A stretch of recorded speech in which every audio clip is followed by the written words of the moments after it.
Hi ඔයාලට කොහොමද? මුලින්ම thank you ඔයාලා ඔක්කොටම මගේ වීඩියෝස් බලනකොට. මම අද හදපු පොලස් කරියේ වීඩියෝ එකට ගොඩක් කට්ටිය අහපු දෙයක් තමයි මේක ඔයා තනියම කන්නේ කියලා. නෑ ඇත්තට මේ මම පොලොස් වහන් ඇවිල්ලා හැදුවේ මට තනියම කන්න නෙමෙයි. මට පොඩි ඉල්ලීමක් තිබුණා අපේම ලංකාවේ නංගි කෙනෙක්ගෙන් ඩුබායි වල ඉන්න.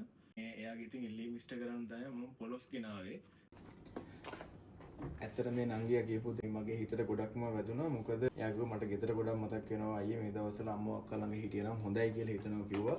මගේ කෑම දැකලා ඒ කෑම එකක් කන්න තිබුණා නම් කොච්චර දෙයක්ද කියලා මේ පොඩි රික්වෙස්ට් එකක් තමයි මේක. පුළුවන් නම් මට කෑම එකක් ගෙනිත් දෙන්න කියලා.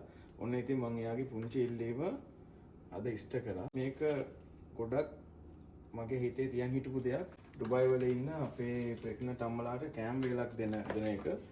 ඔන්න ඉතින් ඒක මම අද මේ නංගියාගෙන් පටන් ගත්තා. තව ඉස්සරහට ඉතින් මේ ඩුබායි වල එහෙම ඉන්නවනම් මේ වගේ අපේ ගමේ රහට කෑම කන්න කැමති කට්ටිය මට මැසේජ් එකක් දාන්න. මම අනිවාර්යෙන්ම පුළුවන් වෙලාවට මම වෙලාවක් හදාගෙන ඔයාලට ඉතින් මේ වගේ රසවත් කෑම එකක් දෙන්නම්.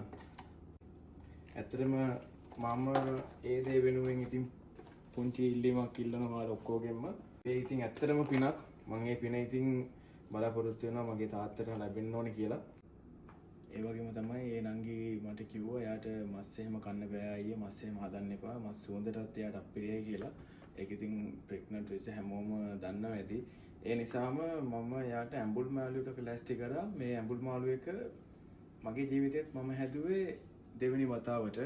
මම හිතනවා ඉතින් මේක රස ඇති කියලා.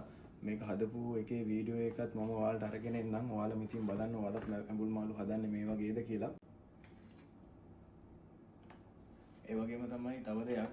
ඔයාලා ඔක්කොම මගේ ෆෑන්ස්ලා එහෙම නෙමෙයි. ඔයාලා ඔක්කොම මට මගේම අම්මා තාත්තා මගේම සහෝදර සහෝදරියෝ වගේ හැමදාම මේ හිටිය වගේ තව ඉස්සරහටත් මාත් එක්ක මේ විදිහට මෙන්න කියලා මම ඔයාලගෙන් ඉල්ලීමක් කරනවා. එහෙනම් ඔක්කොටම සුබ වෙන්න ඕනේ, ජය වෙන්න ඕනේ. ඔක්කොම පරිස්සමෙන් සතුටෙන් ජීවත් වෙන්න ඕනේ. Thank you.